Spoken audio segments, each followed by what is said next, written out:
Hey mga boss, magandang gabi. Gabi na ngayon habang ini-edit ko tong video na to. Bali hindi talaga siya from start to finish.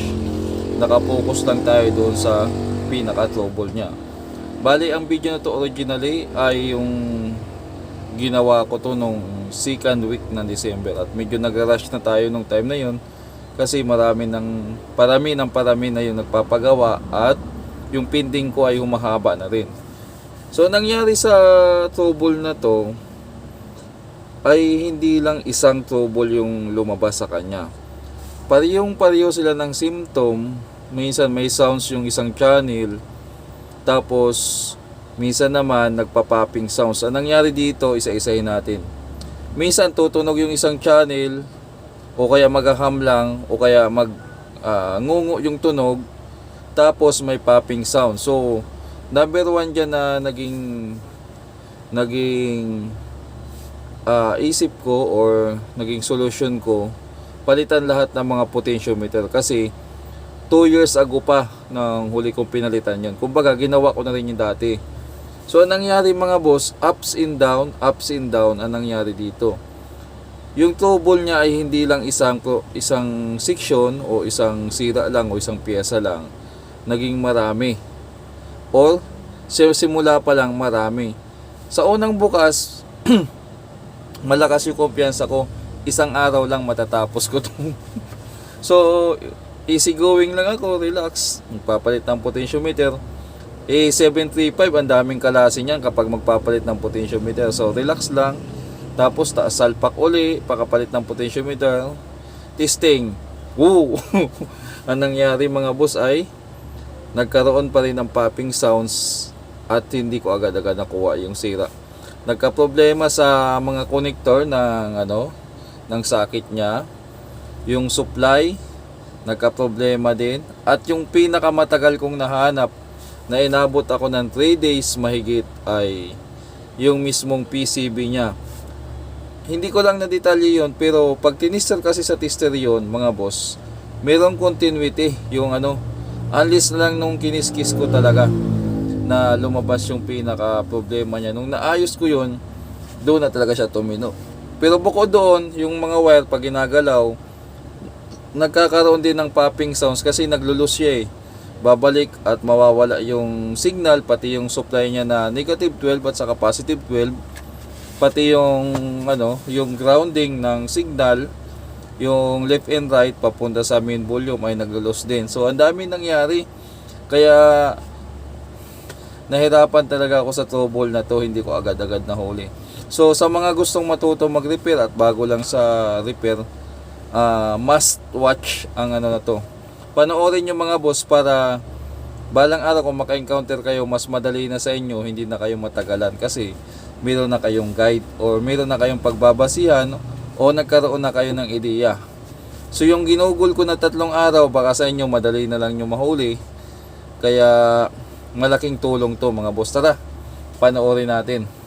735 na Sakura, mayroon siyang popping sounds. Bali na troubleshoot ko na to, hindi ko pa natutumbo kung saan ang sira. Samahan nyo ako sa journey natin kung paano natin mahanap yung sira na to. So tama-tama naisip ko na i-document. So ano na dito yung mga nagawa ko na or mga napalitan ko na. So ginawa ko dito ay nagpalit na ako ng mga potentiometer, tapos nilinis ko na yung board pati doon sa So ang problema ng popping sounds niya dito, hindi ko lang mahanap ng husto. Hindi ko malaman kung bakit hindi ko siya mahanap. So ang ginawa ko na huli ay hinang ko tong yan, malabo. Hinang ko tong output na galing dito sa mic section. So possible na lang na ang problema niya ay sa may volume board o kaya dito sa tone control. So may mga ilang IC na rin ako na napalitan dyan, pero ganun pa rin, may popping sounds pa rin. So try natin, power on natin. Malabo, ano ba to, nag-auto focus. Yan, lakas ang putok. Magkano yung wire mo nito? Aling wire? Saglit lang mga boss, may nagtatanong. Balik tayo. Mayroong popping sound, so Ang ginawa ko dito, inunti-unti ko, hinang ko muna doon hanggang sa makarating na uli ako dito. So akala ko katulad ng mga corrosion dati na very visible, this time hindi ko makita yung problema niya. Kaya kailangan nating i-check siya. Nangyari, minsan ang problema nito, hindi mo siya matutumbok agad-agad. Kailangan mo talagang tiyagain. Tulad nito, tahimik. At saka tumutunog yan mga boss. May ano pa ba? May nilagay ba akong audio dito? Meron. Okay. Ano nangyari? Nag-loose.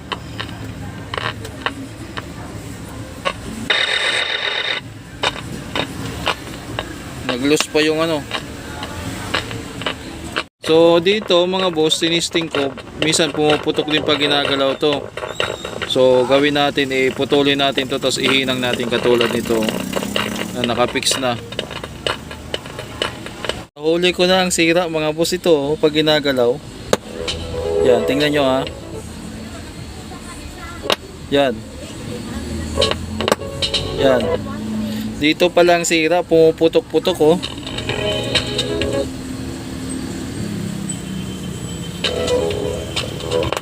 Yan. Yan. Pag nagagalaw to, pumuputok-putok yan oh. Tapos nagiging basag ang tunog kasi nawawala yung supply. Yan oh. Yan. So yan ang problema, yung connector na yan, papalitan natin yan. Kaya pala, balik na naman ako mga boss. Ito yung pinaka-pin ng ginagalaw-galaw natin. So chinik ko yung supply para makasiguro. Yung isa ay 6 volts negative, yung dapat positive 15 or 12. Yung kabila naman ay 11 or 12, ayan o. So pumunta tayo dito sa puno. Sinukat natin itong supply nya 0, sunod ay 6 volts. Yung sumunod ay, tingnan natin, 12. So babalik na naman ako dun sa mainboard tuloy nito. Kakalas na. Grabe tong amplifier na to. May loss. Ang kadalasan talaga naglo-loss niya sa mga sakit mga boss. Ayusin ko naman doon sa sakit, baka naglo-loss doon. Ano ba gawin ko dito? Idirekta ko na lang siguro yung mga wirings niya para isahan na. Ayan, pumuputok-putok pa rin siya eh. May naglo-loss talaga eh. Hinihinang ko na to. Malamang doon sa kabila hihinang ko na lang din uli. Okay. So hinahanap natin yung missing supply o bakit mababa. Yung isa tiningnan ko 7812, 7815 yung nakalagay, pwede. 78 kasi meaning positive yan. Tapos yung 15 yung voltahe. Tapos yung 12 pwede yan kasi 12 volts. Dito sa kabila kung mapapansin nyo yung marking nya 79. So negative supply dapat 15. Pero ilawan natin. Bakit ang nakalagay ay 7812? Kaya pala hindi ko mahanap-hanap yung sira. Mali pala yung baka may naglagay or hindi ko lang alam kung dati pa yan or Kasi negative supply naman yung nasusukat natin. Ang maganda dyan, palitan natin ng 7915. Meron pa ba ako dito? May mga meron ata ako eh. Dito sa lagayan ko. Ito ata. Mga regulator ko. Ayun, orig. 7912, ayun. Ano tong isa? 7915. So ito 7912. Wala pang bawas. Yan, palitan natin mga boss. Balikan ko kayo. Tapos sukatin natin ulit pag napalitan. Tagal na natin tong 7812. Sukatin na natin dito kung negative 12 na yung masusukat natin. Yan, negative 12 na. Dito 12 din. So ayos. Ayos na to mga boss. Ang gagawin natin ay susukatin natin dito yung pinaka-supply niya kung pumantay na. Tapos ibabalik ko uli. Matrabaho talaga tong 735 pag ganito. Hassle talaga eh. Sa totoo lang eh.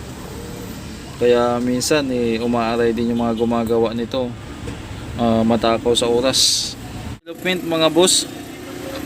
Ang problema, nagkaka-DC out pala tong isang linyo. Tingnan nyo.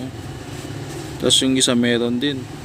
So yung output yan papunta dito. So malamang may sirang IC dito. Palitan ko nga.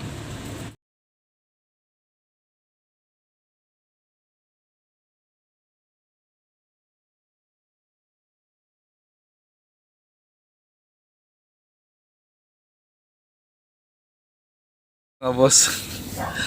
Ay nako. Minsan talaga may trouble ka na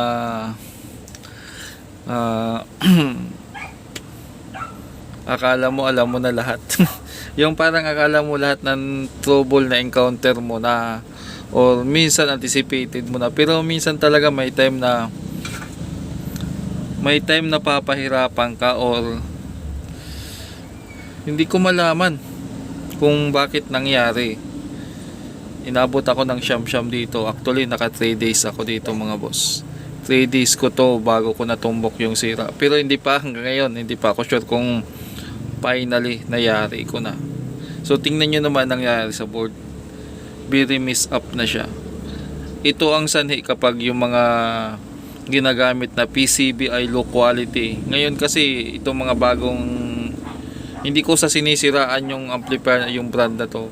Kasi halos lahat naman ng ng mga bagong brand ngayon na medyo low quality na talaga yung yung PCB. Dito kasi ang naging problema, PCB talaga yung board ang naging problema. Ang dami kong naipalit na pyesa, yung mga kinalawang din, ganun pa rin. Finally, itong huling string na talaga ng pasensya ko. Sabi ko, give up ko na to muna kasi December ngayon. Kailangan kong gumawa or kasi sa aming mga technician na may shop na legit, may binabayaran kaming permit or oras talaga ng bayaran kapag January.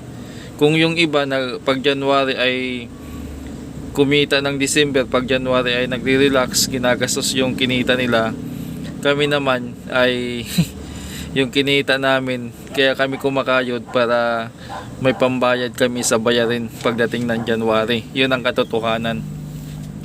Kaya yung sinasabi na papaldo, may iba siguro na papaldo, pero sa amin hindi.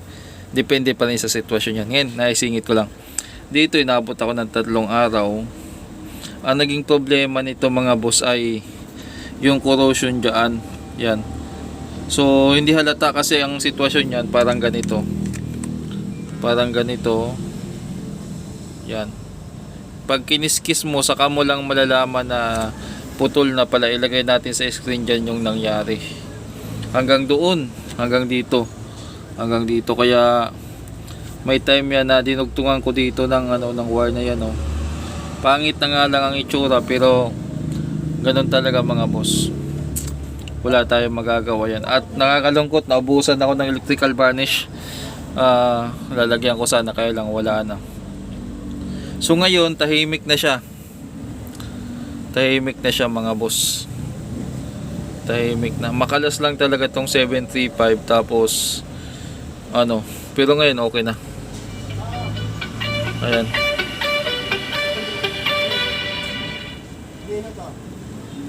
Okay, so obserbahan ko na lang to, then i-assemble ko mga 30 minutes pa. Pag tahimik na siya, okay na yan. Magbubukas muna ako ng shop.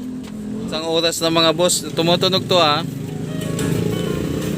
binabaan lang natin yung volume. So siguro ayos na to, pero another 30 minutes pa para sigurado. Pumunta na yung may-ari dito, pinabalik ko lang kasi sabi ko obserbahan pa para sure.